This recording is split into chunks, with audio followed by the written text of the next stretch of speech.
Udah kelihatan belum, Kak? Udah.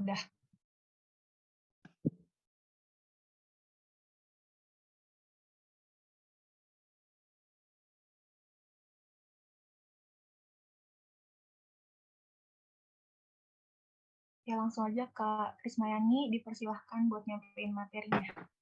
Iya. Assalamualaikum warahmatullahi wabarakatuh.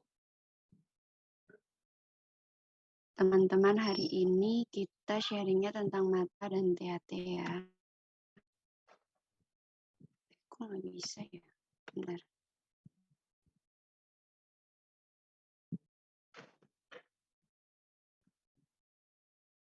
Untuk mata sendiri itu materinya ada glaukoma, konjungtivitis, dan dry eyes. Kemudian untuk THT itu materinya ada common cold, rhinitis, pharyngitis, otitis, tinnitus, motion sickness. Yang pertama kita bahas itu materi tentang mata. Yang pertama itu ada glaukoma. Untuk struktur mata sendiri itu terbagi menjadi 3, yaitu ada otot mata, bola mata, dan syaraf mata. Untuk penyakit pada mata yang pertama kita bahas itu yaitu glaukoma. Umumnya tidak memiliki gejala yang jelas. Jika tidak ditangani segera, dapat menyebabkan penurunan penglihatan bersifat irreversibel atau tidak dapat kembali yang dapat menuju kebutaan. Glaukoma merupakan penyakit syaraf yang menyebabkan kerusakan syaraf mata kronis dan progresif yang disebabkan oleh peningkatan tekanan bola mata sebagai salah satu faktor resiko utama. Di dalam bola mata itu terdapat cairan yang disebut aqueous humors yang berfungsi untuk memberikan nutrisi pada organ bola mata. Untuk cairan ini diproduksi dan dikeluarkan kembali dalam siklus yang seimbang, sehingga tekanan pada bola mata tetap terjaga. Tetapi pada penderita glaukoma, siklus cairan ini itu nggak seimbang, di mana cairan diproduksi, tetapi ada masalah dalam saluran pengeluaran, sehingga tekanan bola mata meningkat dan terjadi penekanan pada pupil syaraf optik. Jika hal ini terus-menerus, kerusakan mata dapat terjadi dan tidak dapat dihindari. Untuk patofisiologi glaukoma yaitu terjadinya peninggian tekanan intraokuler itu bisa timbul karena tidak seimbangnya antara produksi aqueous dan aliran aqueous keluar bola mata atau outflow atau tingginya tekanan vera episklera. Contohnya kayak gini. Ini nggak bisa di itu ya. Lanjut dulu ya. Kemudian untuk manifestasi klinis glaukoma itu terdiri dari nyeri pada mata, pandangan kabur, mata merah, tekanan bola mata sangat tinggi, kemudian dapat terjadi edema kornea berat sehingga kornea terlihat dan untuk faktor risiko terjadinya glaukoma sebagai berikut, biasanya terjadi pada kelompok usia di atas 40 tahun dan orang dengan riwayat keluarga menderita glaukoma. Untuk pemeriksaan glaukoma sendiri, diagnosisnya itu dengan mengukur tekanan bola mata itu ada dengan tonometer, melihat sudut milik mata dengan gonioskopi, terus pemeriksaan lapang pandang dengan perimetri dan Humphrey atau Goldman. Pencegahan glaukoma sebagai berikut.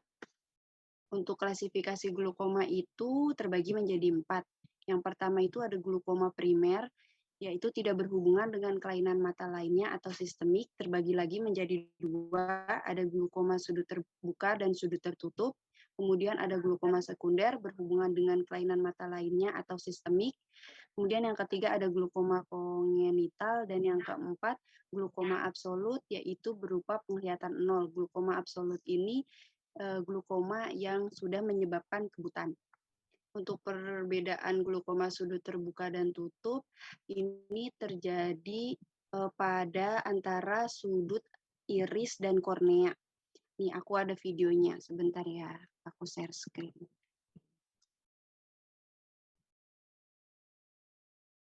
Share screen.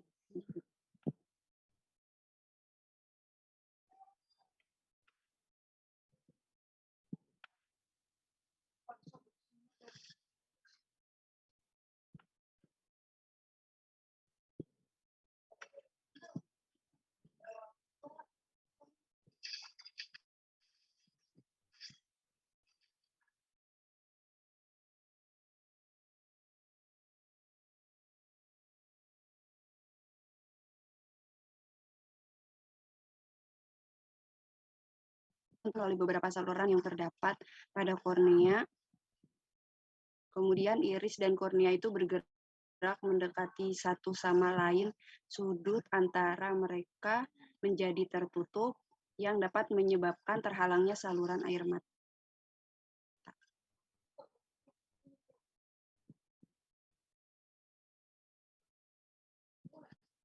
Dari terhalangnya air mata, jadinya itu air mata nggak bisa keluar, dan adanya penumpukan yang menyebabkan tekanan pada bagian belakang mata yang dapat menimbulkan penglihatannya itu menjadi keruh dan tidak jelas. Terus untuk glukoma sudut terbuka, glukoma sudut terbuka terjadi saat saluran pembuangan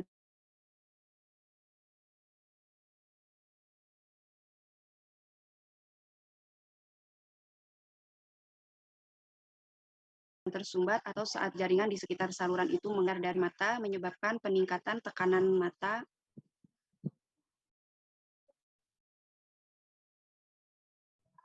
yang nantinya itu individu akan kehilangan penglihatan periferal tepi perlahan pada bagian belakang mata.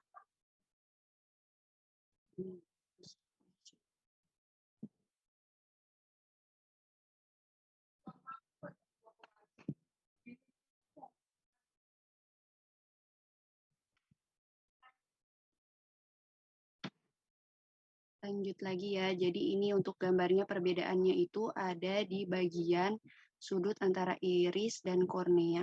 Untuk sudut tertutup, ininya yang tertutup nih bagian sudut iris dan korneanya. Jadinya itu saluran pengeluarannya itu masuk lagi ke dalam bola mata. Untuk yang sudut terbuka, dia sudutnya antara iris dan korneanya itu terbuka. Jadi saluran pengeluaran airnya itu masuk ke dalam antara sudut iris dan kornea ini, jadinya nanti mengalami pembengkakan dan pengumpulan. Terus untuk tujuan terapi dari glukoma sendiri ini, itu prinsipnya yaitu menurunkan tekanan intraokuler dengan obat-obatan atau bedah dengan tujuan mempertahankan kondisi saat itu. Kemudian tujuan penurunan tekanan intraokuler adalah untuk mengurangi progresivitas kerusakan syaraf optik dan kelainan lapang pandang. Untuk terapi pengobatan pada glukoma itu terbagi menjadi 5, ada golongan parasimpatomimetik, beta blocker, karbonik anhidrasa inhibitor, kemudian derivat prostaglandin, dan hiperosmotik agen. Untuk yang pertama itu ada glukoma sudut terbuka. Tata laksananya untuk glukoma sudut terbuka itu, yang pertama itu first line-nya itu menggunakan pemberian timolol 0,25% sampai 0,5% digunakan selama 2 kali sehari.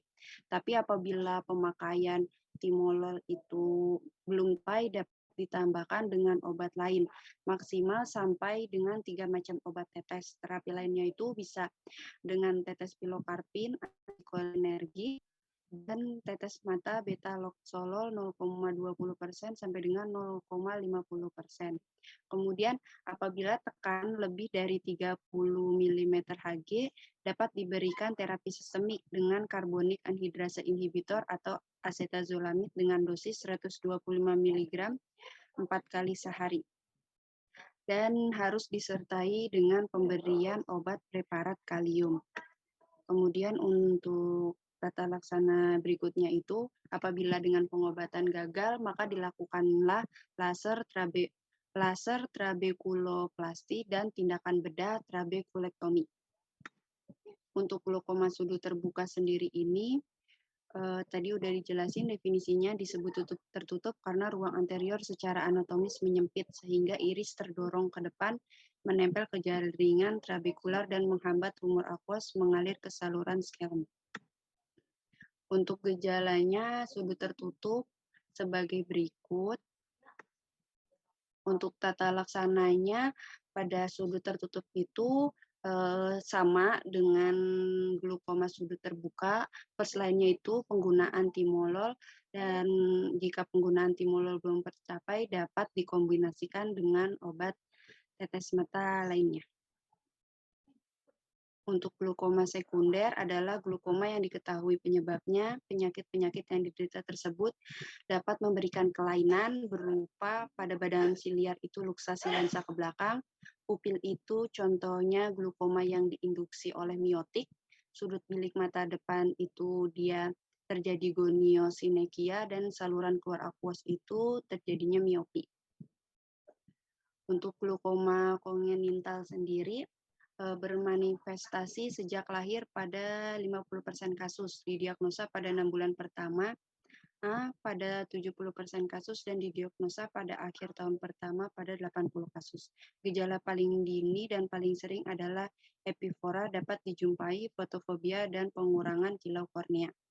Untuk glaukoma kongenital dan sekunder itu sebenarnya tata laksananya hampir sama dengan glaukoma sudut tertutup dan terbuka. Jadi untuk rangkuman terapinya itu yang untuk mengobati glaukoma itu first line-nya itu dia golongan beta blocker, mekanismenya mereduksi intraocular pressure yang mana IOP merupakan faktor risiko penyebab glaukoma yang dapat menyebabkan gangguan penglihatan. Untuk timolol sendiri ini dia ada kontraindikasi sama asma. Jadi kalau untuk pasien asma itu jangan dikasih golongan beta blocker si timolol ini. Tapi kalau misalkan asma itu bisa dikasih dengan obat latanol.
Penyakit menular yang dapat bertransmisi lewat partikel udara dan terletak di traktus respiratorius. Penularan bergantung pada ukuran partikel atau droplet yang membawa virus tersebut masuk ke dalam saluran pernapasan. Virus common cold dapat menular melalui inhalasi, kontak langsung.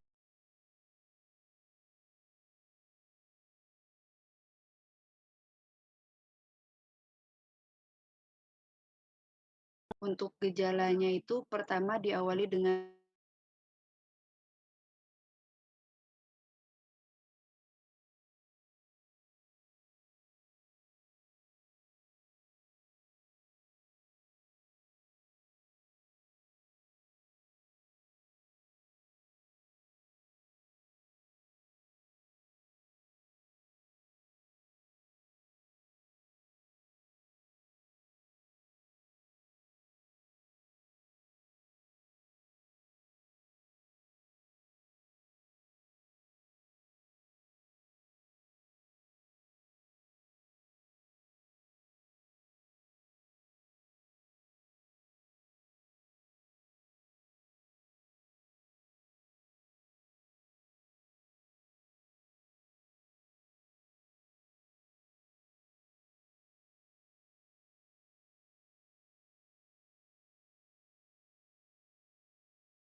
Reaksi alergi pada fase lambat itu biasanya berlangsung 2-4 jam setelah pemaparan. Kemudian untuk berdasarkan gejalanya itu, rinitis itu ada rinitis alergen intermiten persisten. Untuk gejalanya yang intermiten itu kurang dari 4 hari per minggu atau kurang dari 4 minggu. Kemudian untuk rinitis alergi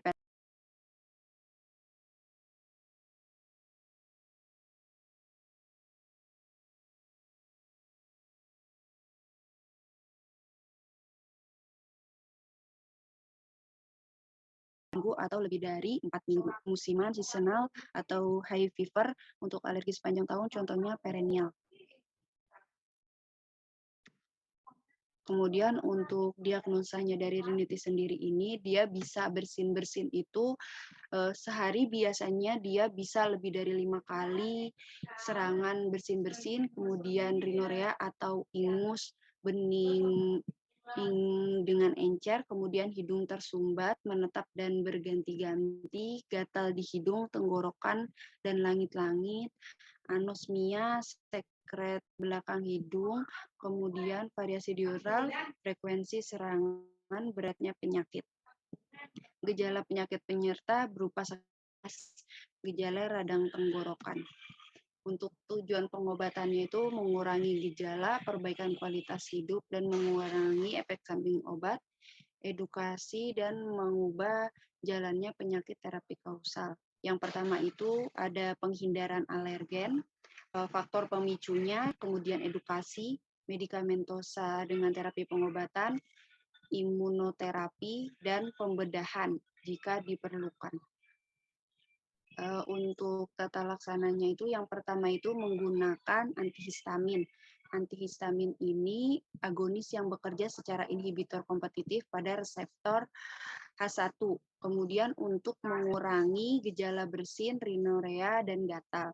Antihistamin ini idealnya berupa efek antikolinergik, antiadrenergik, dan antiserotoninnya berkurang, tidak melewati sawar darah otak dan plasenta, sehingga efek samping SSP-nya itu berkurang, efek samping ke jantungnya berkurang, absorpsi oral cepat, mual kerja cepat, masa kerjanya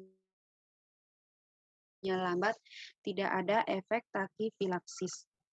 Untuk antihistamin generasi pertama itu, dia itu dapat menyebabkan sedasi, lemah, dizziness, gangguan kognitif, dan penampilan. Untuk efek antikolinergiknya itu efek sampingnya berupa mulut kering, konstipasi, hambatan miksi, dan glukoma. Contoh pengobatannya itu ada digunakan difenhidramin, CTM, hidroksisin, lemastin, prometasin, dan siproheptadin. Biasanya sih kalau untuk ini yang digunain antihistamin generasi ke-1-nya itu yang banyak digunain difenhidramin dan CTM. Untuk antihistamin gelombang generasi kedua, itu efek samping ke SSP-nya itu minimal dan efek antikolinergiknya itu berkurang atau lebih rendah dari antihistamin generasi pertama. Untuk kelompok yang pertama itu terbagi menjadi terfenadin dan acetamidol.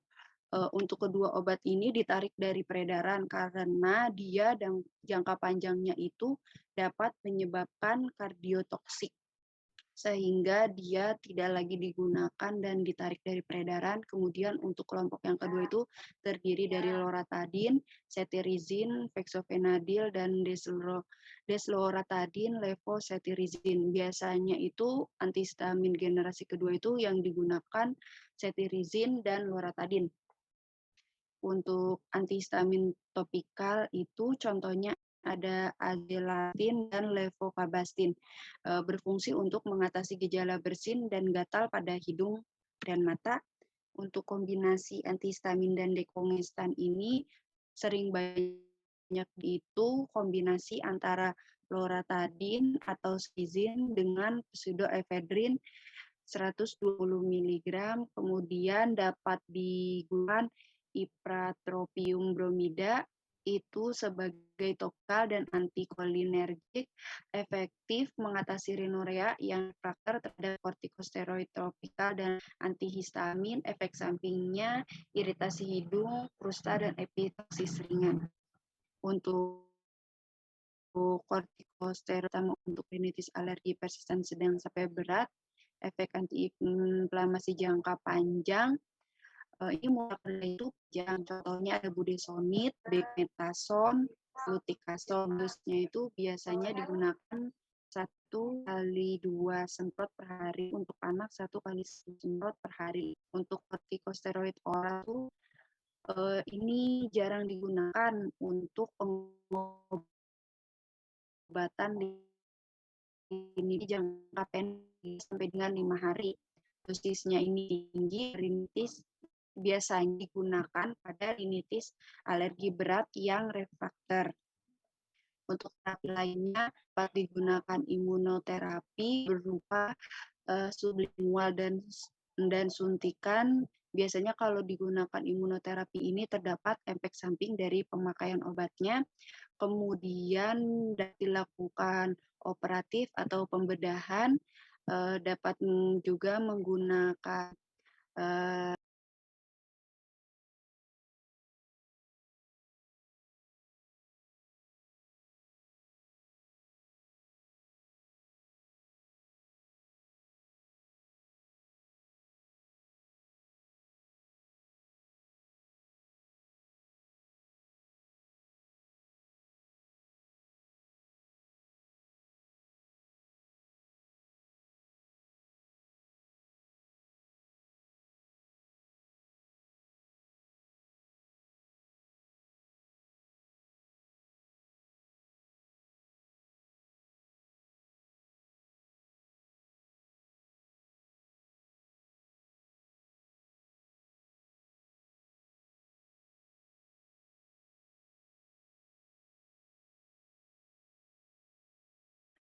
adalah peradangan pada mukosa faring dan sering meluas ke jaringan sekitar.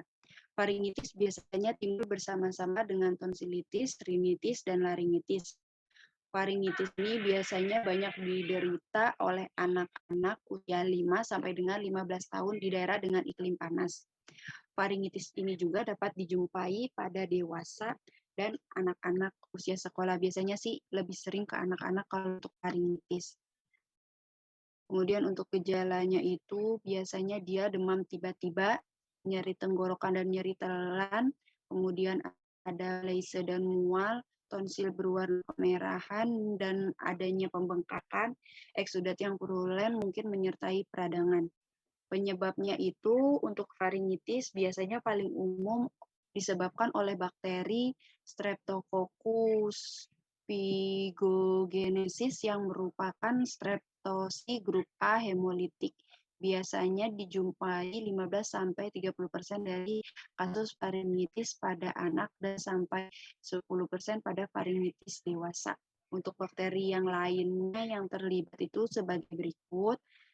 Biasanya penyebabnya juga itu bisa disebabkan oleh virus saluran pernapasan, contohnya adenovirus, influenza.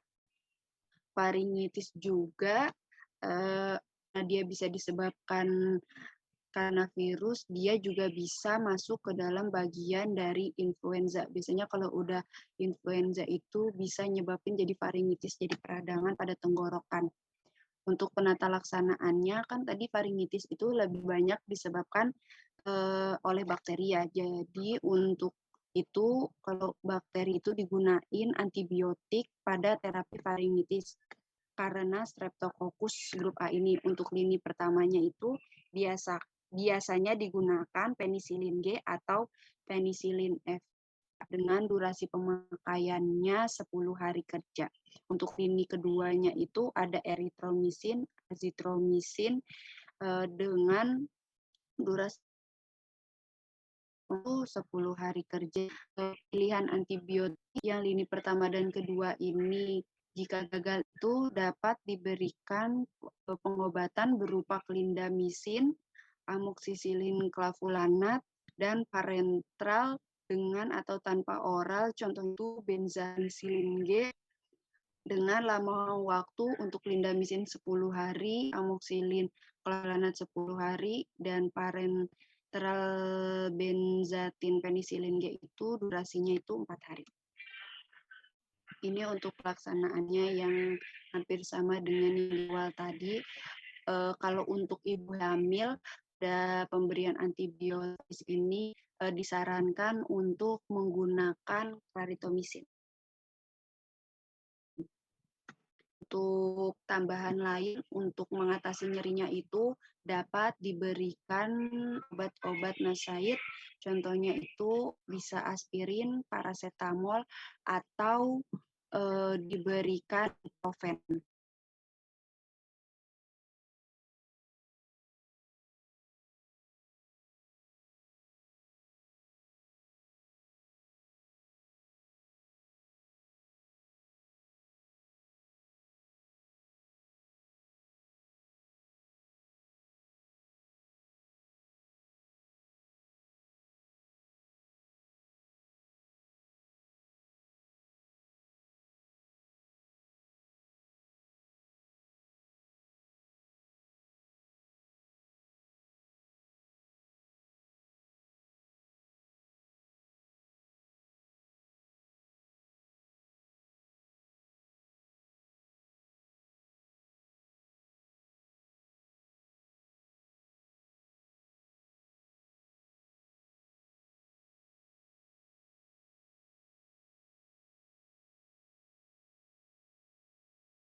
Ada otoria ini terdapat cairan pada telinga, iritabilitas, nama kurang, dan demam.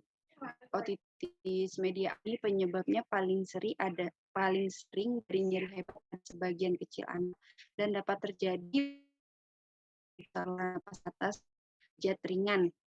Gejalanya berlangsung selama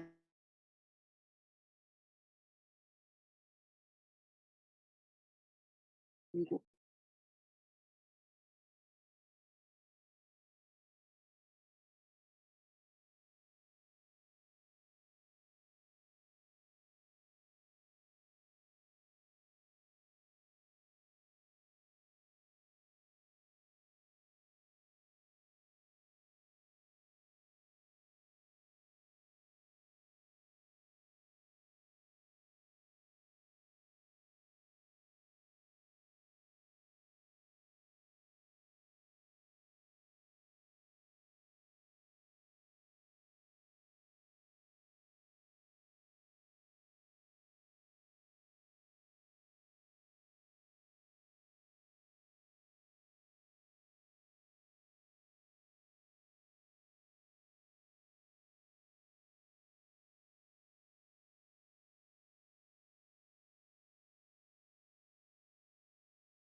Gunakan juga oral analgesik, ibuprofen dan paracetamol untuk mengurangi rasa nyeri dan demam. Kemudian dapat digunakan penggunaan topikal analgesik, yaitu obat tetes telinga untuk anak dengan pengurangan rasa sakit 10 menit setelah pemberian obat tetes mata. Kemudian dapat juga dilakukan pembersihan serumen, yaitu sekret tubuh normal yang memberikan lapisan pelindungan, dia dengan cara tindakan menyemprot sebaiknya dihindari pada pasien dengan riwayat eksternal berulang, gendang telinga atau riwayat telinga. Biasanya ini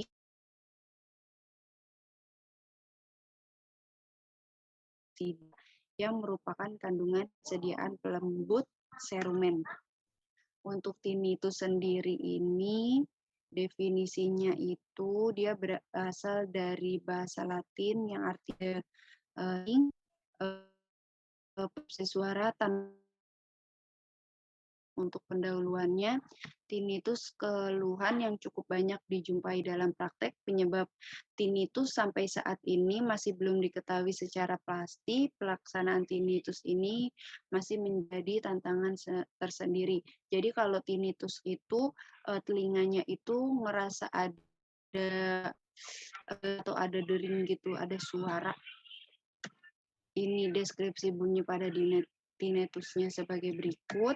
Kemudian untuk klasifikasi tinnitusnya itu ada berdasarkan pendengaran. Kalau objektif itu dapat didengar oleh pemeriksa, biasanya ada digunakan alat. Untuk subjektif, biasanya penderita itu juga bisa mendengar.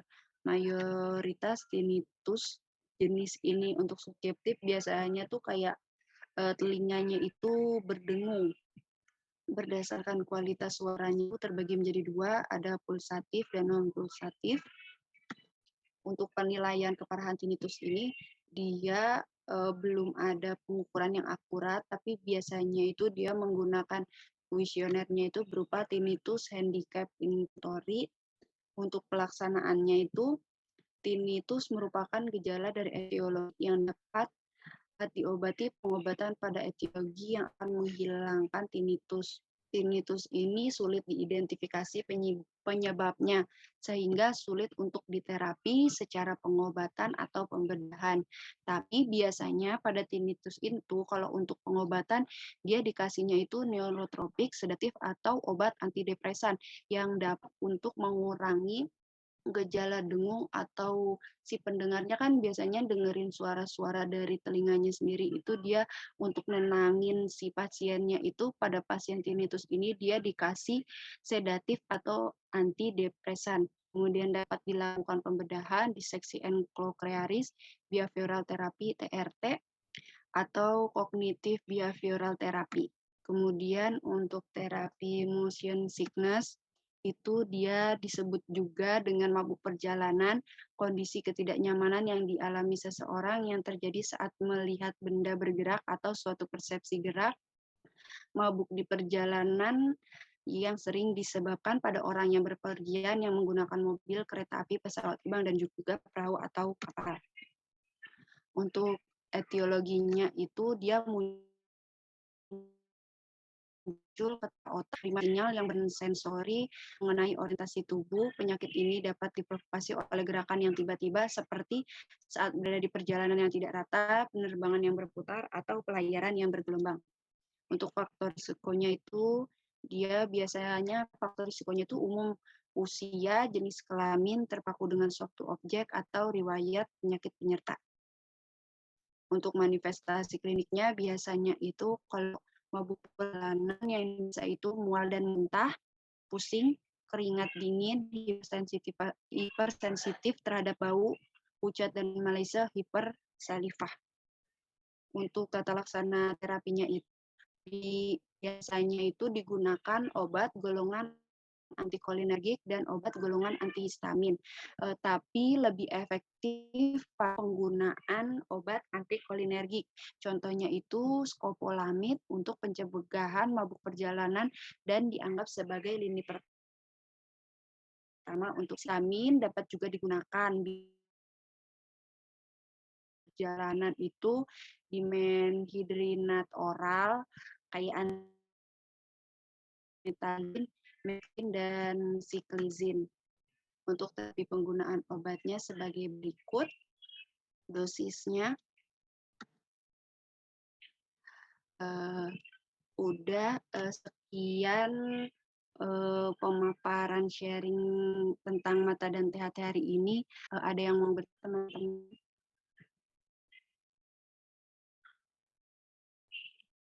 Silahkan buat teman-teman yang mau bertanya, boleh open mic atau tulis di kolom chat Zoom.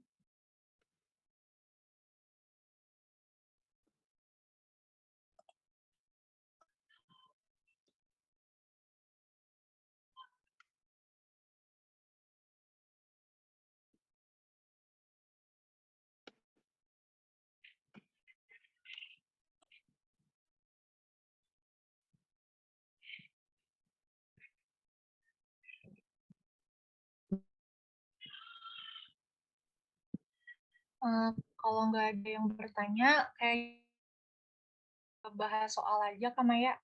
Oke, bahas soal benar ya. Ya, aku stop share screen dulu.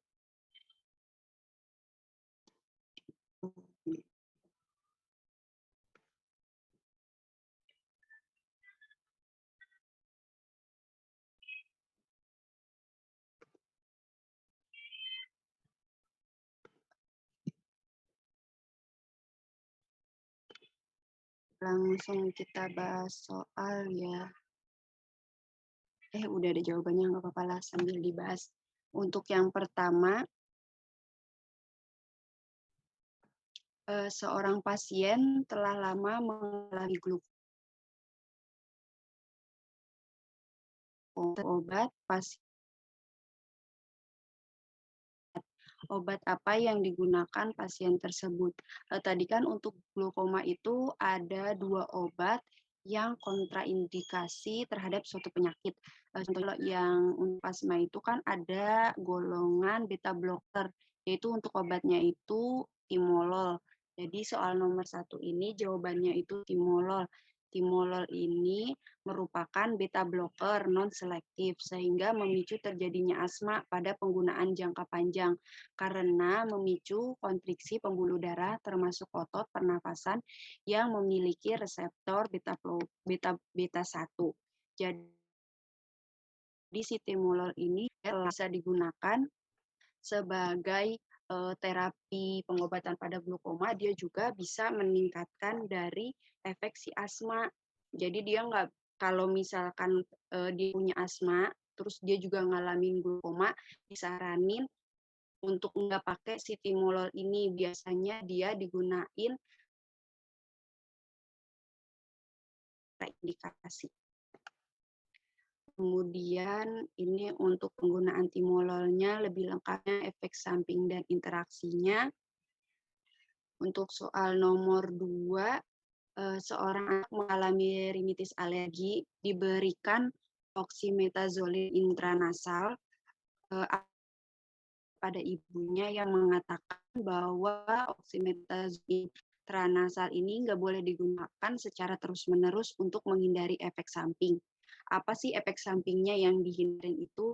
Jadi si oxymetazoline intranasal ini dia menyebabkan rinitis medikamentosa dalam jangka panjang. Untuk efek samping dari oxymetazoline intranasal sendiri ini, dia punya efek samping berupa insomnia, sakit kepala, rasa terbakar, panas, mual, dan tenggorokan kering, bersin, ribur kongesti, medikamentosa, atau rinitis medikamentosa, berupa hidung tersumbat berulang atau memburuk pada penggunaan jangka panjang. Nih, untuk efek sampingnya itu dia juga biasanya paling umum dari yang digunakan sediaan nasal, sensasi tersengat atau terbakar, bersin mulut dan tenggorokan.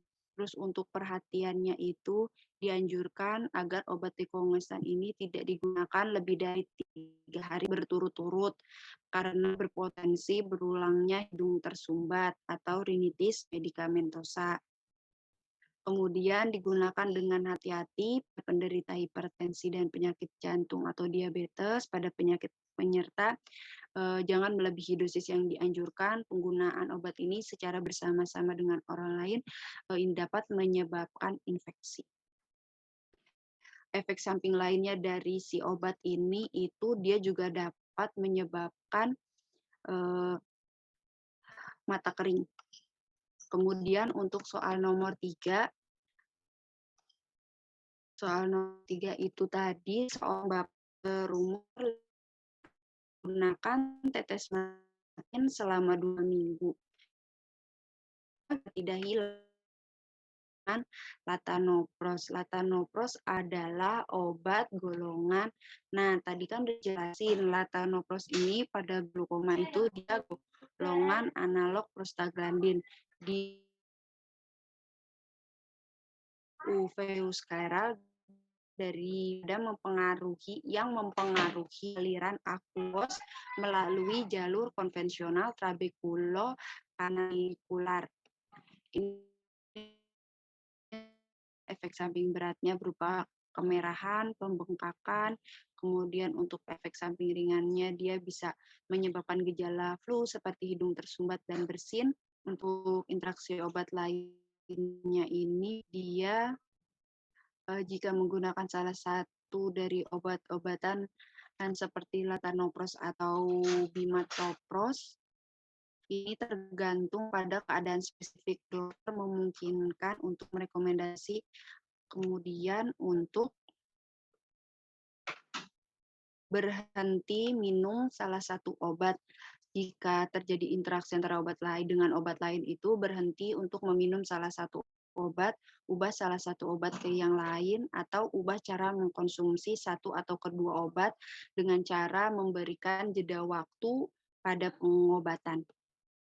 Kemudian nomor 4, seorang wanita pada saat berpergian mengalami pusing dan mual, pasien diduga mengalami motion sickness. Obat lini pertama apa yang direkomendasikan? Yaitu tadi untuk yang motion sickness itu yang paling efektif digunakan itu dari golongan antikolinergi, yaitu skopolamin. Untuk yang nomor 5, seorang pasien menggunakan obat dari golongan antihistamin generasi kedua, tetapi obat tersebut dalam jangka panjang memiliki efek samping yang membahayakan bagi tubuh, sehingga obat tersebut ditarik dari peredarannya. Dari uraian di atas, obat apakah yang ditarik dari peredaran tersebut? Ini jawabannya itu astemisol, karena astemisol dalam jangka panjang ini dapat menyebabkan kardiotoksik. Kemudian untuk ini soal selanjutnya, ada seorang pasien berusia 7 tahun mengeluh nyeri saat menelan, mual, dan demam sejak 3 hari yang lalu. Saat dilakukan pemeriksaan, faring, palmatum, dan tonsil mengalami pembengkakan dan berwarna kemerahan. Dokter mendiagnosis pasien menderita faringitis dan diberikan antibiotik clindamycin. Berapa lama sih pengobatan yang harus dilakukan oleh pasien? Tadi untuk antibiotik yang digunakan pada pengobatan faringitis akibat bakteri Streptococcus grup A itu dia penggunaannya biasanya sekitar 10 hari untuk durasi waktunya. Kemudian soal nomor 2, seorang pria berusia 35 tahun datang ke rumah sakit dan mengeluh rasa tidak nyaman pada telinganya yang sering berdengung hingga keluarnya cairan dari telinga. Tuan juga mengalami terapi antibiotik yang tepat diberikan untuk Tuan D. Kan dia telinganya itu sakit ya, berdenging. Untuk terapi antibiotiknya ini yang diberikan yaitu coamoxicillin clav. Tadi kan kalau otitis media itu terapi lini pertamanya itu berupa pemberian amoxicillin. Kemudian yang nomor 4, pengobatan berikut yang dapat diberikan untuk inflamasi pada konjungtiva karena alergi yaitu berupa antazolin. Untuk obat yang digunakan antazolin karena untuk Tobrantivita infectius ini biasanya lini pertamanya itu dia penggunaan antihistamin. Contohnya ada antazolin, cetirizine, dan loratadin, dan fexofenadin, dan selma stabilizer, contohnya nodoromil NA dan lodoxamid, dan kortikosteroid.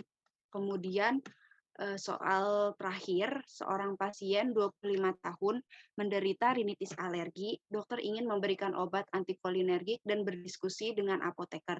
Obat apakah ini? Jawabannya itu untuk rinitis alergi ini yang antikolinergik, contohnya ipratropium bromid yang digunakan pada rinitis alergi.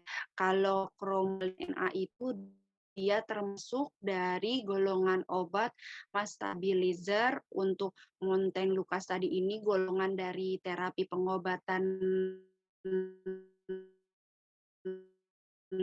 reseptor leukotrin, dan triamcinolone ini dia masuk ke dalam golongan kortikosteroid. Teman-teman, ada yang mau ditanyakan? Sudah dari THT dan mata, ada yang mau ditanyakan?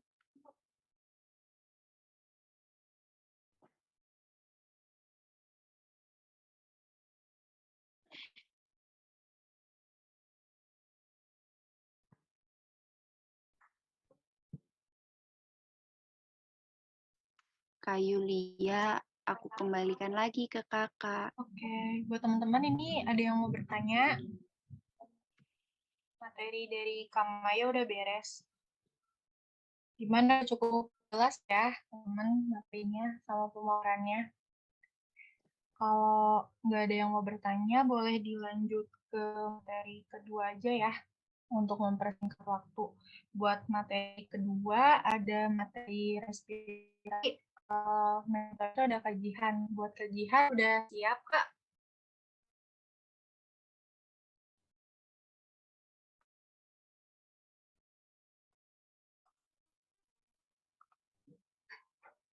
Kajian, apa udah siap buat memaparkan materi?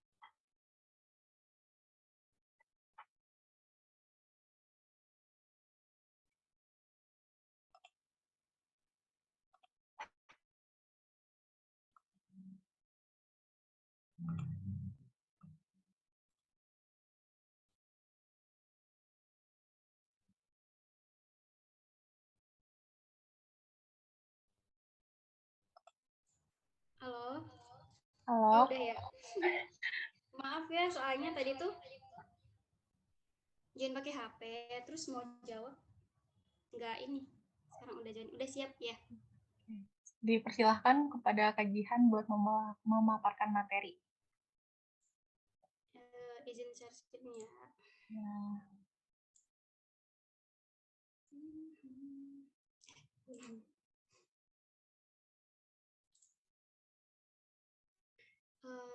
Suaraku jelas nggak? Suaranya agak kecil, Kak. Oh, agak kecil. Bentar ya, mau ambil.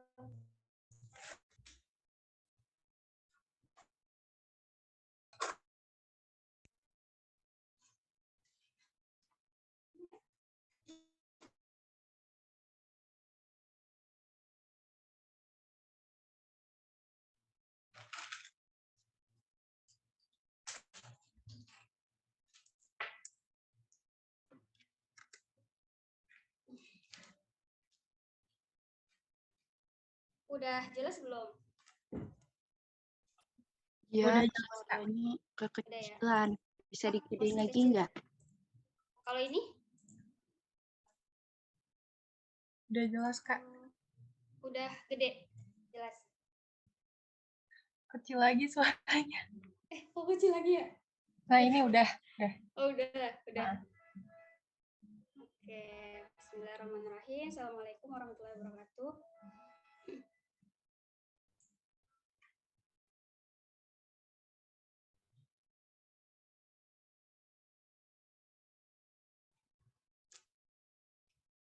Kedengeran, Kak. Oke, tapi bisa nih suaranya? Iya. Oke. Bismillahirrahmanirrahim. Kita lanjut aja ya, langsung aja karena udah malam.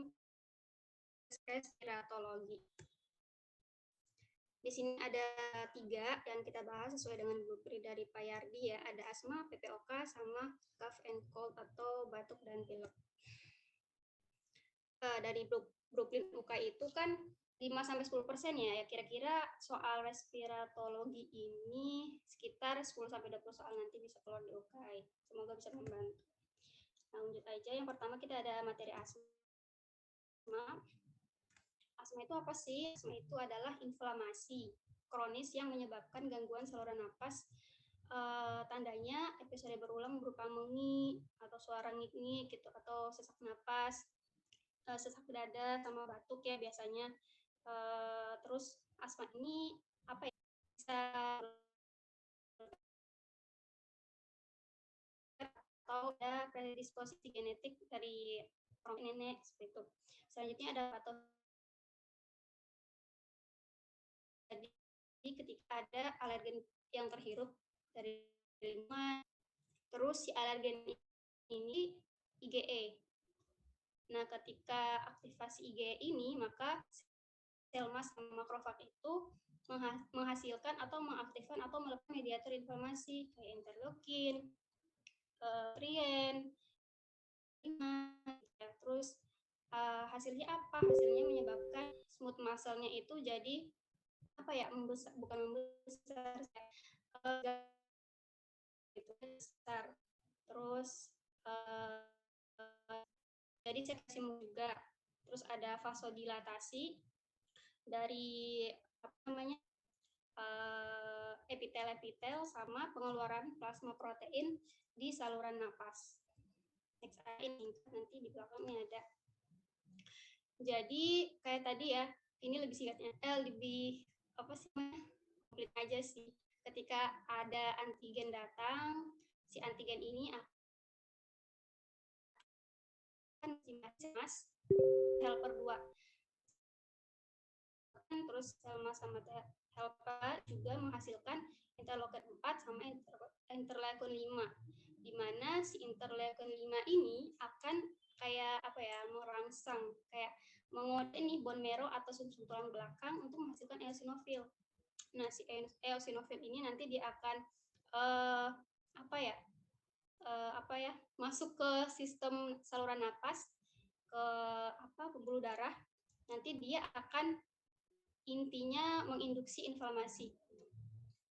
Jadi seperti itu sih. Ketika diinduksi, maka terjadi yang tadi itu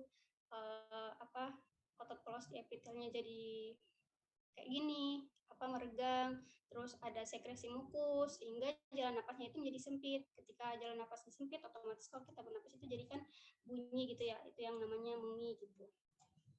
Next aja.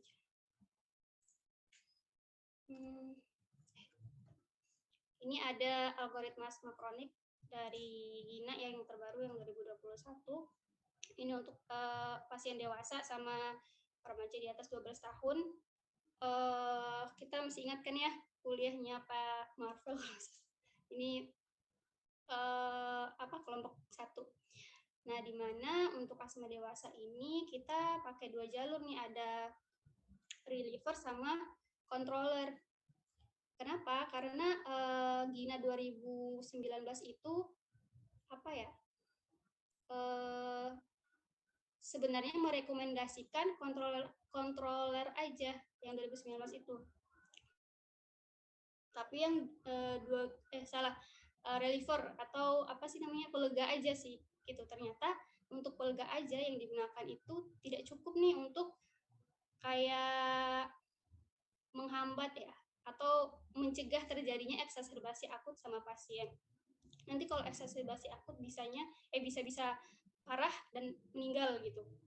Kayak resiko mortalitasnya itu ketika digunakan saba tunggal atau hanya pelega aja itu akan menyebabkan peningkatan mortalitas, itulah intinya pokoknya. Gitu. Jadi di sini ada controller sama relievernya. Di sini untuk step 1 sampai 2 dari controllernya ini dibutuhkan low dose ICS formoterol atau kortikosteroid inhalasi kombinasi dengan formoterol. Hanya dibutuhkan ketika terjadi hanya ketika dibutuhkan lah intinya gitu. Kapan? Ketika ada simptom kurang dari 4-5 hari dalam seminggu. Jadi bisa 1-3 kali lah seminggu itu udah dibutuhkan controller nih dari si ICS formoterol. Terus step 3-nya itu untuk siapa? Untuk symptoms yang hampir setiap hari nih gitu, atau ketika bangun pagi itu dalam seminggu dia ada sekali minimal atau lebih digunakan low dose maintenance ICS formoterol juga. Terus yang step 4 ini digunakan medium dose ketika symptomsnya itu ketika dia bangun terjadi exacerbasi 1 atau lebih dalam seminggu, tapi di sini catatannya adalah ada penurunan dari lung function. Nggak tahu lah ini dokter yang diagnosa saya. Terus yang step 5 itu ditambah pengobatannya, ditambahin lama. Intinya kayak gitu. Dari yang step 4 tadi. Terus yang ada si jalur yang kedua ini, dia pakai dia sebagai pelega ya, atau reliever. Step 1 dipakai si SABA ini ketika ICS juga digunakan. Kapan? Ketika simptomnya itu kurang dari 2 kali dalam sebulan. Ketika itu 2 kali atau lebih dalam sebulan, tapi kurang dari 4-5 dalam seminggu, itu bisa digunakan step 2, low dose maintenance ICS.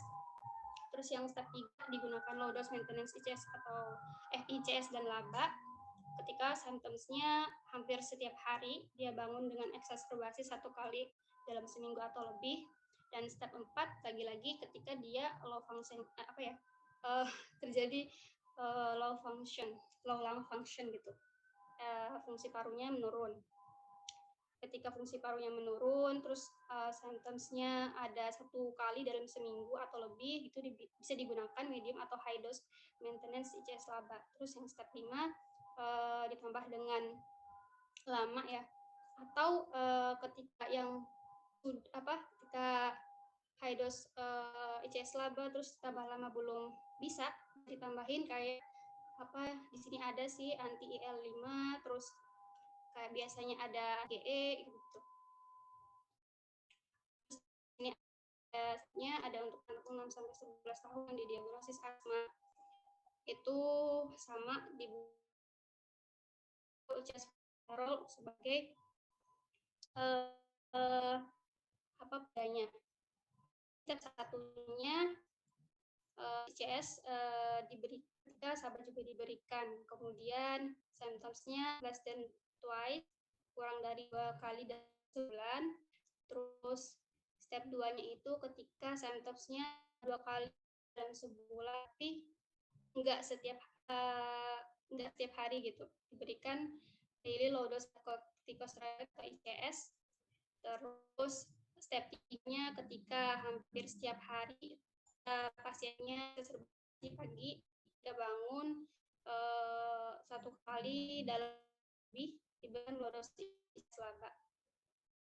Terus ketika symptomsnya hampir setiap hari atau bangun dengan exacerbasi asma itu 1 kali dalam seminggu atau lebih dan terjadi penurunan fungsi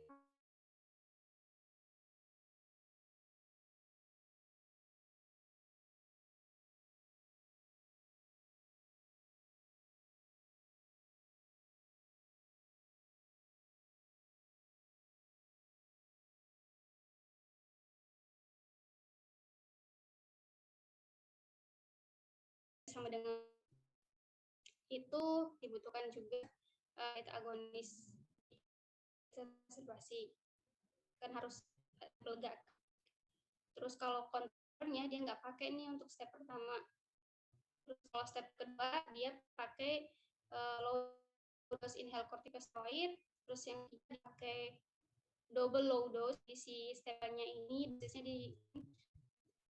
Terus step 4-nya continue control dan dirujuk ke spesialis paru kali. Ini bisa teman-teman baca aja. Selanjutnya apa sih yang low dose, apa sih yang medium, apa sih yang high dose? Ini sebenarnya Dina. Kalau aku sih belum nemu ya. Kalau di paling obatnya. Cuma kalau teman-teman mau ya silakan. Tapi aku di sini nggak bakal bahas ini, nanti bahas soal aja biar enak. Di sini ada low, medium, sama high dose ICS untuk adult atau dewasa sama anak remaja lebih dari 12 tahun. Kalau ini 6 sampai 11 tahun, kalau ini kurang dari sama dengan 5 tahun. Lihat aja. Selanjutnya kita punya algoritma asma akut. Asma akut ini paling gampang sih dihafal sih menurut aku. Dia sama moderatnya sama severe dibagi di sini. Pokoknya nih ternyata keluar di soal UK ini kapan 2021 ya, kebutuhan oksigen untuk dewasa sama anak itu berapa. Kalau dewasa 93 sampai 90% oksigennya, kalau anak-anak 94 sampai 98%. Terus diberikan juga sabak 4 sampai 10 puff atau semprotan diulangi tiap 20 menit selama 1 jam. Asma akut ini berarti kan ketika dia ada exacerbasi kan. Terus ketika sabak, kalau di soal tuh biasanya ketika sabak udah nggak mempan dikasih apa untuk asma akut, biasanya kortikosteroid oral ya. Apa sih kortikosteroid oral? Kayak prednison, prednisolon, apalagi metilprednisolon gitu ya. Kalau yang mild moderate masih oral, kalau severe bisa oral atau IV. Terus setelah itu kalau belum cukup juga bisa dipertimbangkan ipratropium gitu. Terus kapan dia severe, kapan dia mild atau moderate? Di sini ada keterangannya. Kalau severe yang pertama ketika dia bicaranya terbata-bata, terus gelisah, respiration rate dari 30 menit, kan normalnya kalau nggak salah tuh sampai 20 ya. Terus yang keempat, nadinya lebih dari 120, udah takikardi gitu ya, lebih dari 100, terus saturasi oksigennya kurang dari 90, terus PF-nya kurang dari sama dengan 50. Ketika ini terjadi, berarti kita udah pakai yang severe untuk asma akutnya. Terus lanjut aja. Sekarang ada medikasi asmanya yang apa ya, yang biasa ya kita ketahui itu ada pengontrol, pereda, sama tambahannya. Pengontrol ini berarti kan untuk, kan asma itu nggak cukup buat pelega ya. Pelega itu hanya meredakan gejala. Terus saat bronkokonstriksinya, jadi itu semacam kayak bronkodilator aja gitu.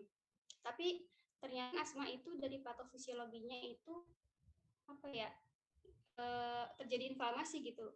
Jadi nggak cukup dipakai pelega aja. Makanya dibutuhkan pengontrol sebagai penurun inflamasi, pengontrol gejalanya yang tadi kayak selmas, leukotrien, IL5, IL4. Nah, itu harus diblok sehingga terkontrol nih asmanya, dan pun suatu waktu dia terjadi exacerbasi dia nggak parah gitu, nggak sampai meninggal. Ini terapi tambahannya biasanya di asma berat. Terus bisa juga nanti ditambahkan antibiotik, imunoterapi, vaksinasi, termoplasti bronkial, ini istilah kedokteran, sama vitamin D. Katanya kalau misalnya kekurangan vitamin D itu bisa juga menyebabkan apa ya? Pokoknya dia cenderung mudah untuk terjadi bronkokonstriksi, ya kayak gitu deh. Terus yang pertama ada pelega atau reliever. Golongan yang digunakan itu sabak itu short acting beta agonis. Digunakannya ketika pasti pas merasa sesak gitu ya. Pokoknya dia ini yang paling cepat nih kerjanya, onsetnya kalau nggak salah 3 menitan. Terus contoh obatnya salbutamol atau albuterol sama terbutalin. Terus bisa juga digunakan low dose ICS atau formoterol. Keterangannya dapat digunakan sebagai reliever maupun controller. Contoh obatnya beclomethasone atau formoterol atau budesonide atau formoterol. Terus bisa juga digunakan anticholinergic kerja singkat atau short acting anticholinergic, short acting muscarinic antagonis gitu ya, atau sama. Ya, ini sebagai bronchodilator juga. Contohnya ipratropium bromid, oxytropium bromid, tiotropium bromid, gitu-gitu. Di sini ada pengontrol atau kontrolernya, ada kortikosteroid, ada kombinasi ICS laba, ada leukotriene modifiers, ada Chromons, ada lama, anti IgE, anti IL-5. Pokoknya ini semua bekerja sesuai dengan namanya gitu lah intinya. Di sini kortikosteroid ini kan biasanya itu paling sering digunakan sebagai controller ya, karena dia paling efektif untuk mengontrol asma jangka panjang nih, biar enggak terjadi kekambuhan, istilahnya gitulah. Contoh obatnya apa? Contohnya budesonide, fluticasone, pokoknya yang sonson sama nide-nide. Gitu-gitu. Terus kombinasi ICS atau laba. ICS tadi kan bisa ini nih, labanya formoterol. Terus leukotriene modifiers juga sering keluar di soal. Biasanya dia juga digunakan sebagai kontrol pada anak-anak. Terus dia ini berupa tablet. Leukotriene mirip ya namanya, Leukas. Terus ada Chromons, ini sebagai stabilizer sel mass. Terus dia nggak banyak digunakan. Sini keterangannya.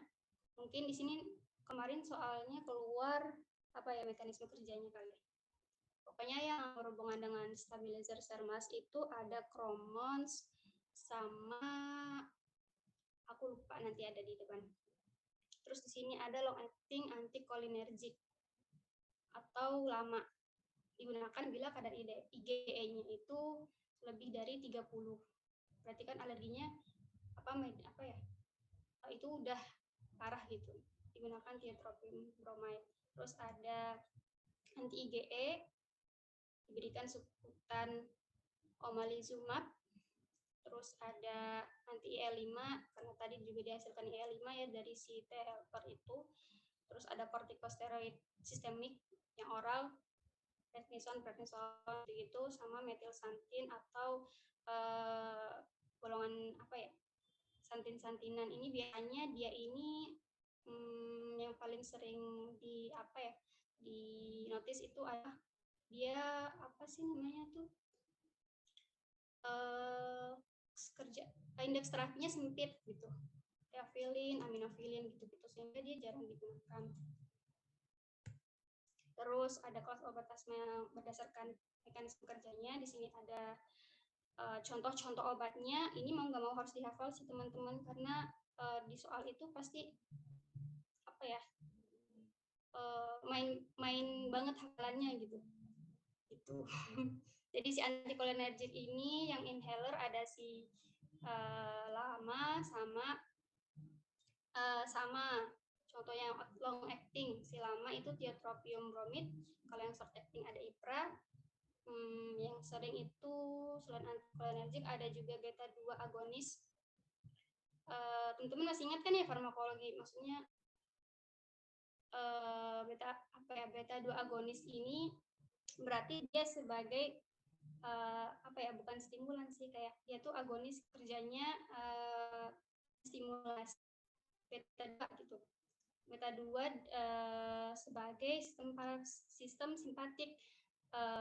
Kalau misalnya terstimulasi parasimpatik itu efeknya bisa vasodilatasi jalan napas atau bronkusnya, makanya harus diagonis. Beda lagi kalau parasimpatik nanti malah dia bronkokonstriksi, sehingga nanti namanya ya anticholinergic gitu. Terus ada bronkodilator parenteral. Terus ada kortikosteroid inhaler sama sistemik. Contoh-contoh ini paling teman-teman udah paling hafal ya. Terus leukotriene modifier ini juga sering keluar di soal, contoh obat sama mekanisme kerjanya. Terus oh ya, ini tadi sel mass stabilizer. Selain Chromons dia juga ada ketotifen. Terus ini metilsantin tadi yang oral, teofilin, heptaminoacefilinet, sama parenteral ada aminofilin sama proxifilin. Terus ada juga antibodi monoklonal ketika dibutuhkan untuk yang severe atau parah, yang misalnya omalizumab sama mepolizumab. Di sini ada beberapa catatan. Laba yang biasa digunakan itu kan formoterol. Dia ini labanya maksudnya cepat, terus dia ini efektivitasnya sama-sama sama sebagai pelega. Terus formoterol menurunkan risiko eksaserbasi parah dibandingkan SABA. Penggunaan laba tanpa ICS tidak disarankan. Jadi kalau formoterol aja enggak, biasanya kombinasikan sama ICS gitu. Kayak budesonid, gitu. SABA, pasien yang diterapi dengan SABA saja berisiko untuk mengalami eksaserbasi karena tadi patofisiologi atau patogenesis dari si antiinflamasinya itu nggak terblok gitu, jadi ya cuman saat itu juga gitu si mediator inflamasinya tidak tertangani gitu, sehingga bisa beresiko meningkatkan mortalitas akibat asma. Selain itu, pasien memiliki luan terapi dan penurunan fungsi paru apabila dibandingkan dengan pasien yang diterapi menggunakan ICS. Di sini ada background tadi kenapa kok ketika SABA digunakan saja itu meningkatkan resiko. Diasosiasikan atau dihubungkan dengan peningkatan adverse effect, terus resiko parahnya meningkat, sama terjadi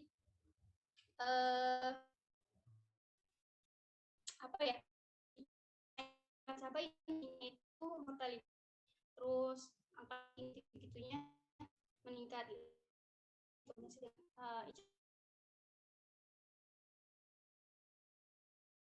oleh kotrien reseptor antagonis yang biasa melukas. Efek sampingnya adalah kejadian neuropsikiatrik. Terus ada ICS. Efek sampingnya yang sering keluar banget di UKAI ini adalah kandidiasis oral. Itulah jamuran di mulutnya gitu pas pakai itu. Kayak kalau di apotek itu pakai apa ya? Kandistatin, nistatin, nicostatin gitu-gitu kan, yang drop. Terus caranya gimana untuk mengatasi? Caranya pasiennya diedukasi nih pas setelah penggunaan itu untuk berkumur setelah dia pakai inhalernya agar tidak tumbuh jamur di sekitar mulut. Sini ada algoritma. Bentar. Algoritma asma.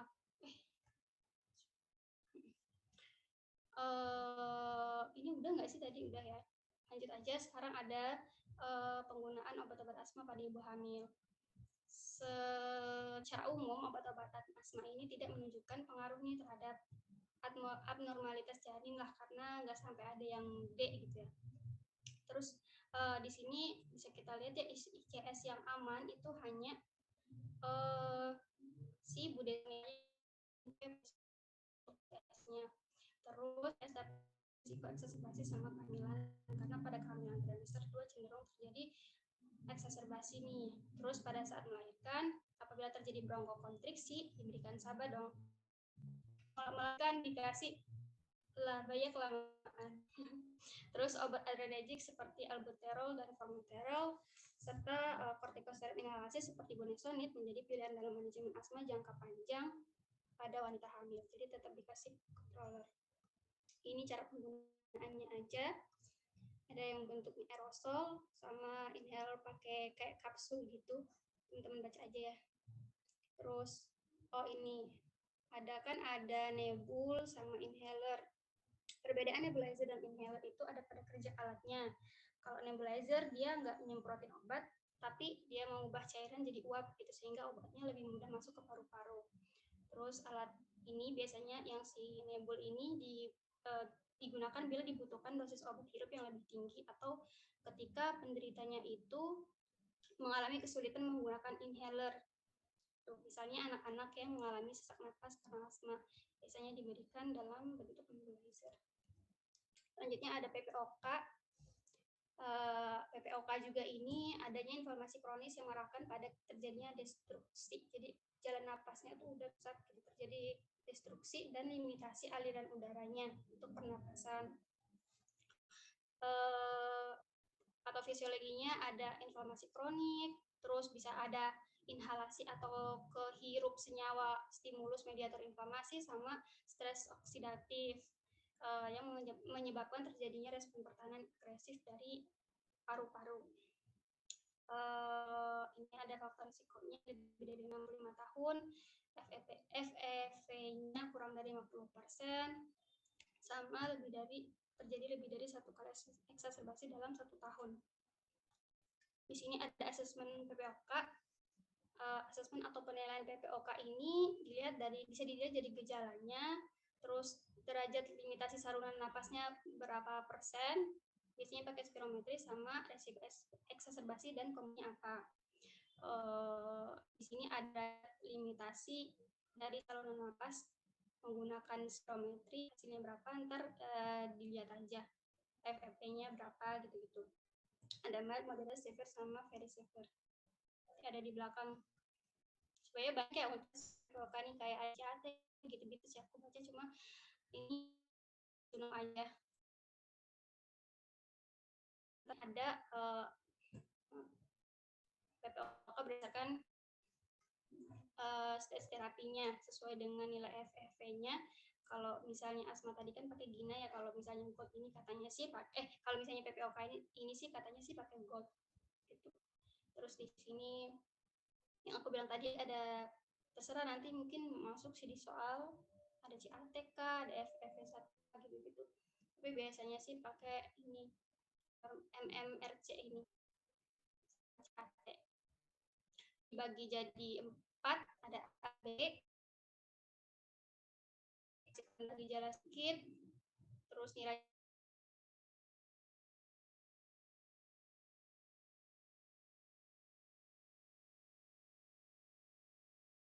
dan seperti gejala banyak, spirometrinya sekian gitu. Eksaserbasinya bisa kurang dari sama dengan 1, sama lebih dari sama dengan 2. Terus ada terapi PPOK kronis.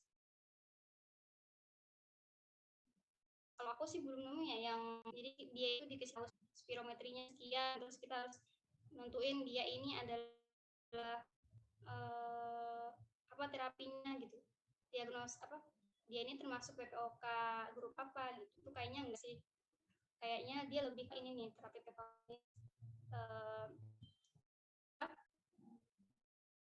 yang dibagi ke grup tadi bisa jadi ini. Cuman kalau di soal itu kayaknya biasanya kalau dia itu kayak apa ya, resikonya rendah dan gejalanya sedikit gitu, jadi cuman tidak ada komplikasi dan itu kayak baru didiagnosa PPOK. Biasanya itu masuk ke grup A, dipakai dulu bronkodilator, terus yang B itu setelah bronkodilator kayak kurang efektif itu bisa pakai long acting bronkodilator laba atau lama, bisa diberikan kombinasi jika sesak napasnya berat. Terus habis itu yang kategori C, risiko tinggi gejala sedikit, pakai lama. Yang D, bisa lama atau lama laba, atau itu laba. Kalau misalnya gejala tinggi, nice to know aja, CAT-nya lebih dari 20. CAT itu kayak kuesioner gitu. Kita pakai nilai eosinofilnya lebih dari 300 sel per mikroliter, bisa diterapi pakai laba. Di sini ada rekomendasi untuk PPOK yang bila diketahui komplikasinya apa atau dia tidak komplikasi, biasanya azitromisin atau erythromycin. Jadi paling 150 mg per hari atau miligram 3 kali seminggu. Terus kalau tanpa komplikasi pakainya doxycycline, amoxicillin, azitromisin. Kalau komplikasi amoxicillin clavulanat sama moxi. Moxi ini fluoroquinolone respiratorik. Pasti kalau misalnya saluran nafas ya pasti antibiotiknya ya antibiotik respiratorik gitu. Kayak nggak mungkin di soal misalnya ada ciprofloxacin pasti itu salah.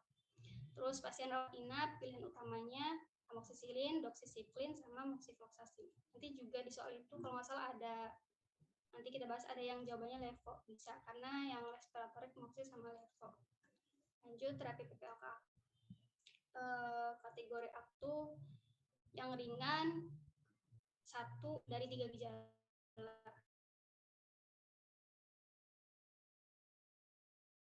sedang, 2 dari 3 gejala ini terdapat 3-tiganya dari gejala ini. Gejalanya apa? Sesak meningkat, terus produksi sekutu meningkat, perubahan sekutu, gitu. Terus ketika sudah ditahu nih ini ringan, berarti dia pakai short acting bronchodilator.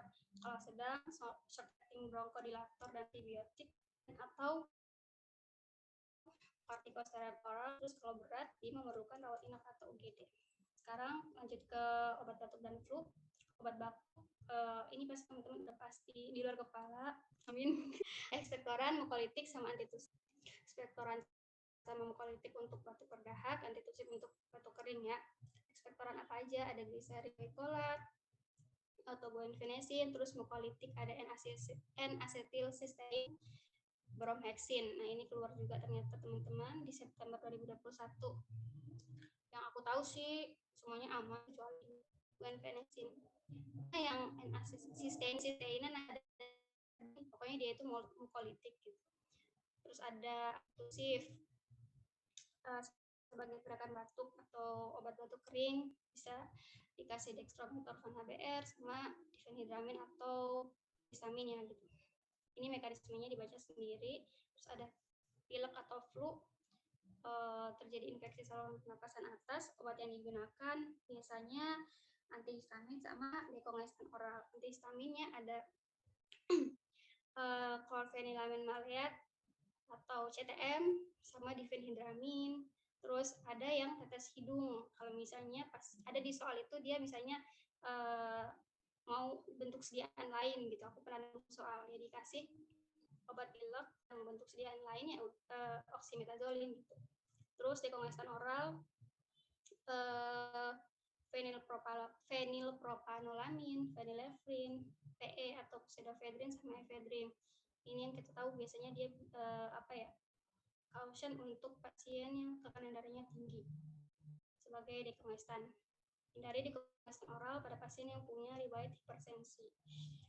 Terus ini sebagai tambahan aja ada batuk pileknya, antitusif atau obat batuk keringnya.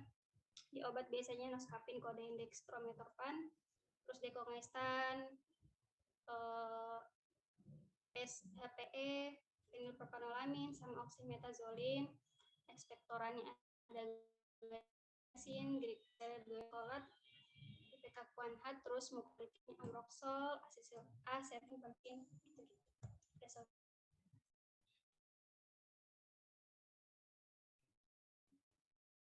Jelas nggak sih?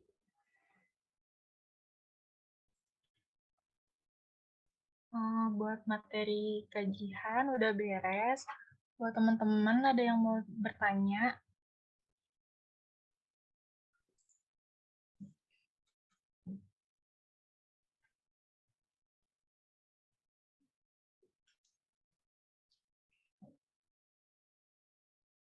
Nggak ada. Langsung bahas soal aja kayaknya, Kak. Boleh. Kita bahas soal yang pertama. Seorang pasien laki-laki, agak cepat ya nanti, tapi kalau misalnya kecepatan dibilang aja ya. Soalnya udah malam juga sih. Waktunya tinggal berapa? Mbak Kak Yuli. 12 menit lagi, Kak. Pasien laki-laki 60 tahun ke apotek memeriksa sebagai berikut. Ada losartan, albuterol, glutin, simvastatin. Pasien hipertensi, asma, dan hiperkolesterol. Pasien juga mengatakan bahwa frekuensi asmanya meningkat setiap beberapa hari terakhir. Frekuensi asmanya meningkat. Oh, kalau gini kita udah langsung nih, pasti nih BB non selektif kan, beta blocker non selektif kan. Terus apoteker berhasil mengidentifikasi adanya DRP, yaitu tadi karena terjadi DRP ini ada obat yang buat asmanya meningkat gitu. Apakah obat yang direkomendasikan untuk diganti? Kira-kira apa guys? Ada yang mau jawab?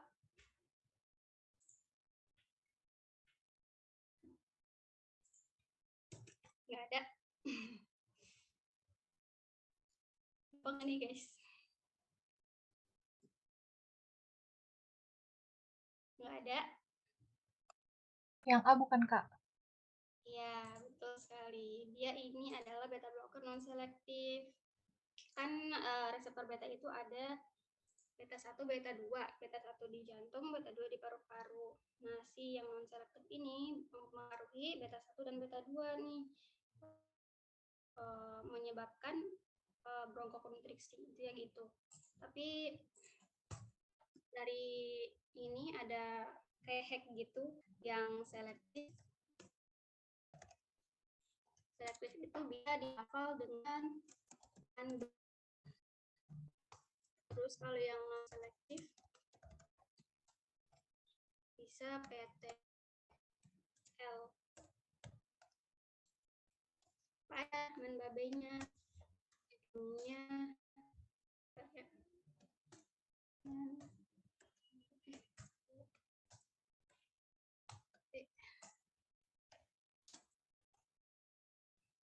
M-nya metoprolol,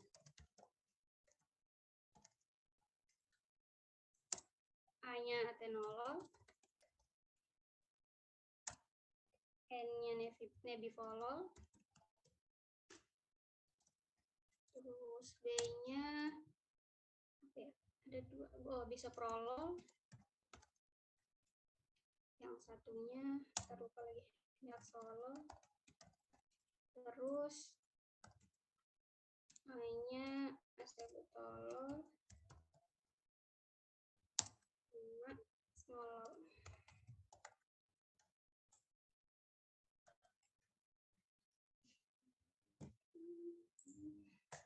Yang selektifnya PTN, propanolol, terus lagi yang tadi yang ada di materi glaukoma timolol, N-nya apa? Nadolol, L-nya labetalol.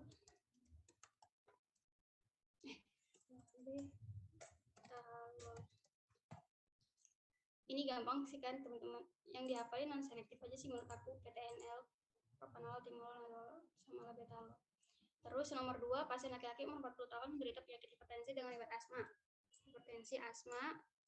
Terus dia dokter memberikan obat beta blocker untuk pengobatan. Beta blocker mana yang direkomendasikan? Berarti yang selektif ya. Kira-kira apa? Ini udah gampang sih ini.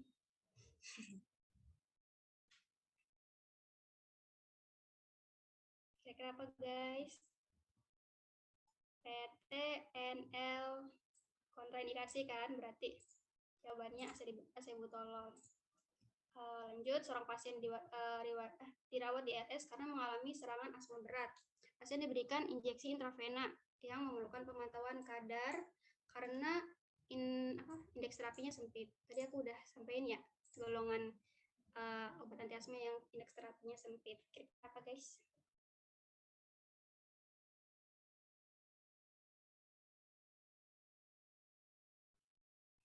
Ya. Ada yang mau jawab? Gampang nih.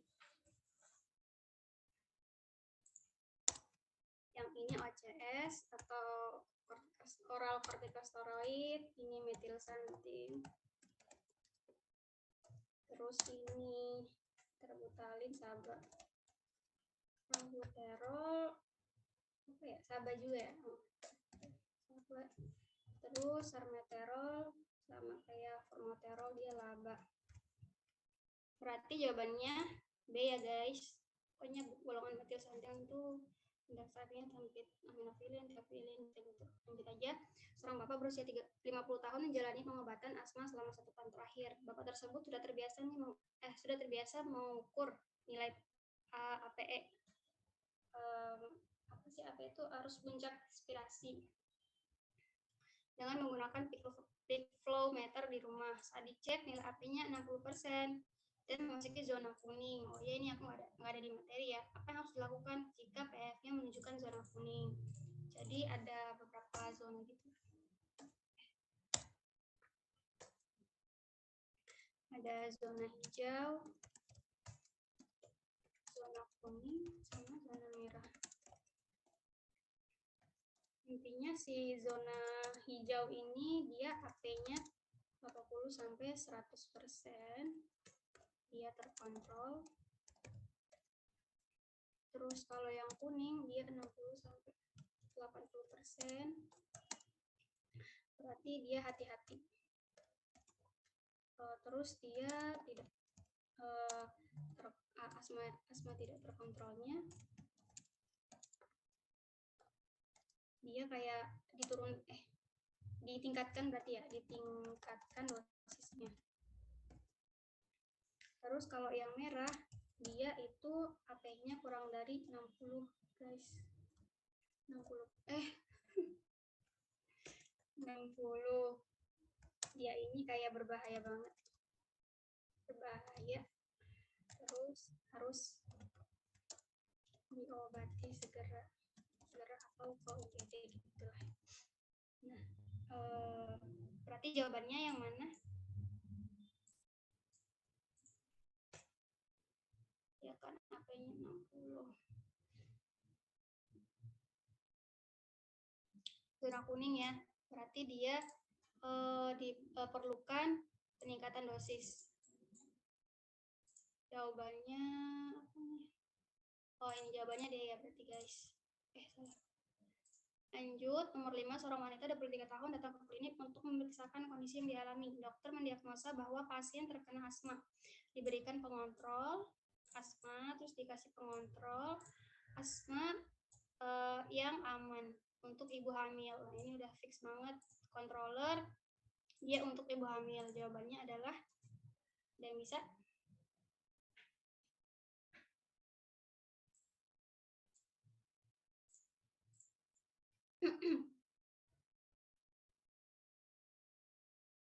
Aku tunjuk aja kali ya. Siapa ya? Dila. Iya. Maaf ya, Dil. Boleh? Kira-kira apa jawabannya? Bude, Jihan, Bude. Iya, betul sekali. Si Bude ini aman, guys, untuk ibu hamil. Tadi kan aku udah ini ya, di materi. Ya, ini satu-satunya ICS yang pregnancy kategorinya B. Udah di-skill kan, controller, berarti udah solid ya. Terus, Fumetason golongan Flumetason ini ya. Maaf, salah. Flumetason. Dia juga ICS tapi dia nggak safety. Prednison dia oral, dia bukan ICS, dia OCS. Terus salbutamol reliever ya, salbutamol sama terbutarin reliever gitu. Reliever atau pelega kan, guys, dia golongan SABA. Sampai sini ada yang mau ditanyain?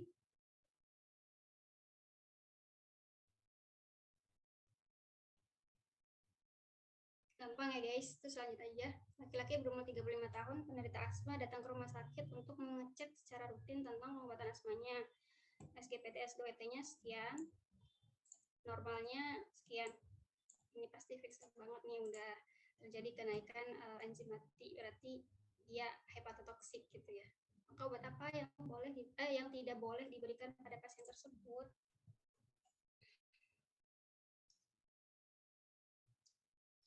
Ada nggak sih di materi? Aku lupa deh, guys.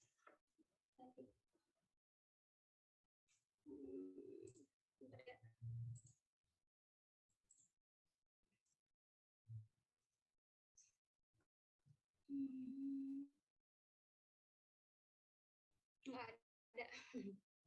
Intinya dia itu kalau yang berbahaya untuk hati itu si zileton. Ingat aja cara hafalnya tuh hati zileton. Gitu aja sih. Terus yang nomor 7, seorang apoteker dirawat inap, diskusi dengan dokter, memberikan obat antihipertensi beta blocker kepada seorang pasien laki-laki 50 tahun. Pasien itu ya asma boleh buat pasien karena di hipertensi, berarti yang apa namanya selektif kan berarti. Terus jadi mah udah di luar kepala ya, guys ya. Apa jawabannya?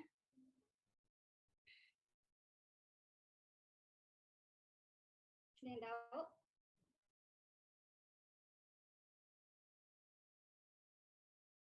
Tunjuk lagi deh. Kak Tufa deh. Boleh dibantu, Kak. Yang nomor 7. Jihan baca aja kan? Boleh kalau mau dijawab, Kak. Enggak, aku baca aja. Seorang apoteker dirawat inap berdiskusi dengan dokter untuk memberikan obat antihipertensi beta blocker pada seorang laki-laki 50 tahun. Pasien tersebut diketahui mengidap penyakit asma. Obat hipertensi manakah yang tidak boleh diberikan untuk pasien tersebut? Gampang tadi, Kak. Hacknya PTNL yang nggak bisa. Berarti? Tadolol ya? Iya, betul. Dia masuk PTNL. Gampang kan, guys? Ini mau dari dokter kepala nih. Terus seorang pasien menerima resep obat dari dokter untuk maintenance. Makasih, Kak Tufa. Maintenance ya. Bukan dari, terus habis itu ini ada Spiva inhaler. Pasti pada nggak tahu nih. Aku juga dulu. Apakah yang terkandung di dalam sediaan tersebut? Kali aja di keluar nih di ini apa? Di UK besok-besok. Isinya dia itu si tiotropium bromide ya.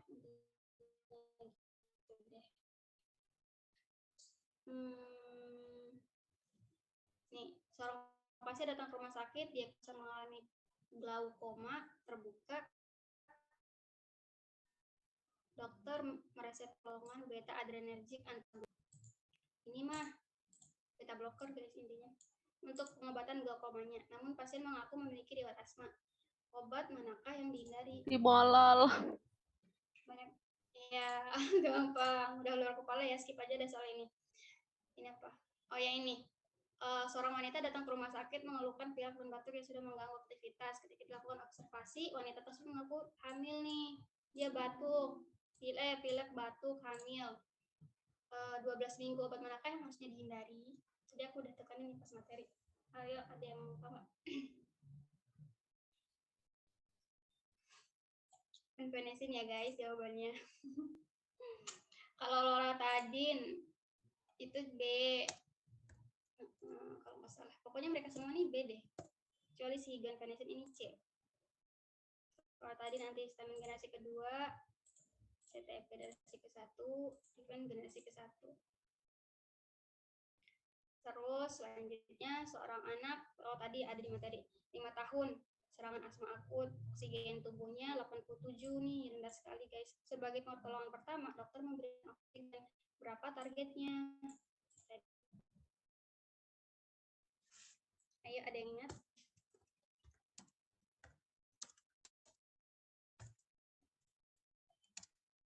Kalau dewasa itu 93 sampai 95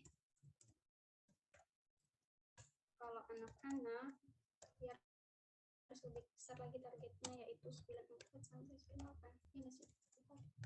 Ya insya Allah segitu sih.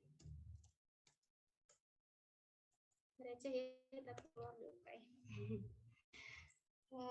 Terus lanjut, seorang remaja usia 17 tahun, asmanya terdiagnosis asma persisten, diresepkan fluticasone inhaler, DHCS untuk mengatasi asmanya. Sebagai apoteker, Anda menjelaskan bahwa setelah penggunaan inhaler harus berkumur-kumur, ya tadi kan. Apa tujuan kumur-kumur setelah penggunaan inhaler tersebut? Ada yang tahu? Yang E. Ya, betul sekali yang tadi. Mencegah terjadinya infeksi jamur di mulut. Seorang remaja dengan riwayat asma pergi melakukan perjalanan ke puncak. Remaja tersebut mengaku sudah tidak pernah lagi nih mengalami serangan jadi terkontrol sehingga status asmanya itu terkontrol. Ketika sampai di puncak, pas remaja tersebut kedinginan nih, mulai sesak, alergi dingin. Obat apa yang tepat diberikan untuk remaja tersebut? Ada yang tahu jawabannya?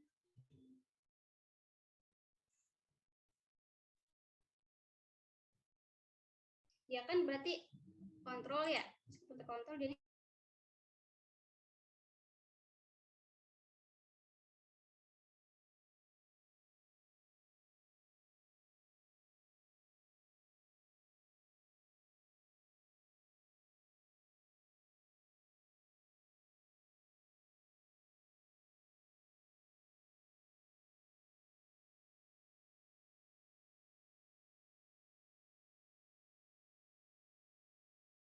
itu dia long acting. Onsetnya kalau aku baca-baca itu dia sekitar 2 jam. 2 jam ini kelamaan. Kalau misalnya nih nunggu keburu ninggoy. Terus detikasun forward ini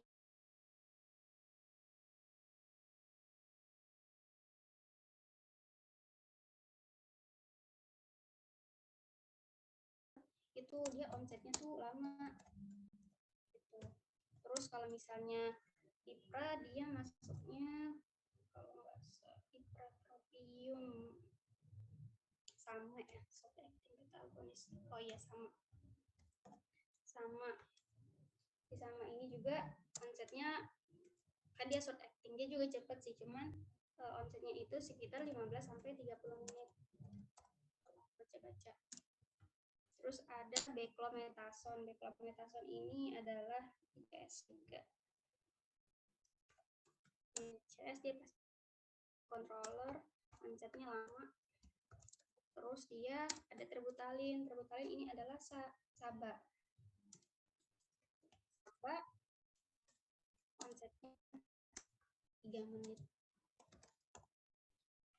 Jawabannya itu guys. Si SABA.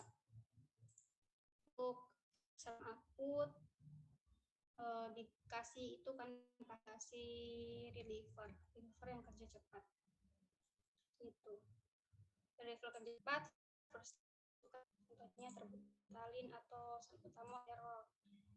Lanjut, seorang wanita datang ke apotek mengeluhkan tenggorokannya terasa gatal dan batuk hingga terasa perih, batuk perih. Wanita tersebut